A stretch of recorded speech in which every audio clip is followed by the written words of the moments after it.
वैभव नाईक सगळीचकडे एक नोटीस आणि स्वतः एक स्टेटमेंट दिलंय, एक व्हिडिओ केलाय आणि सगळीकडे सांगतो की संजू परबांना फिरोज बाबा संदर्भात नोटीस आली.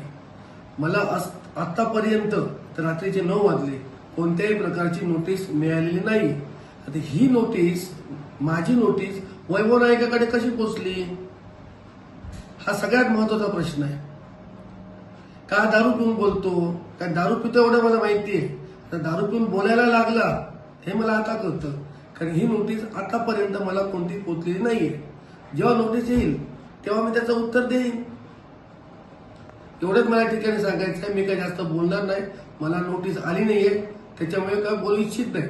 आणि त्याने जो कोणती जी नोटीस देतोय ती काय त्याने स्वतः तयार केली ते मला पहिलं बघितलं पाहिजे. त्याच्यामुळे जोपर्यंत नोटीस येत नाही तोपर्यंत मी त्याच्यावर अधिक काय बोलू इच्छित नाही. फिरोज बाबा आणि जे काही कोण लोक असतील, आम्ही मतदानासाठी फिरत असतो. काही लोक ग्रुपमध्ये येऊन आम्हाला बुके देतात, त्याच्यावर आम्ही काय बोलणार. कोणाला आम्ही बुके नाकारू शकत नाही. कोणी फुलं दिली तर आम्ही घेतो ती. याचा अर्थ त्याच्या कारणाशी आमचा काय संबंध नसतो. बुके वगैरे त्याने दिलाय मला, आम्ही मान्य करतो. तो सुद्धा 50 लोकांना दिलेला बुके आहे. काय करणी करतोच करताना आमचे फोटो नाहीत, बुके देतानाच फोटो आहेत.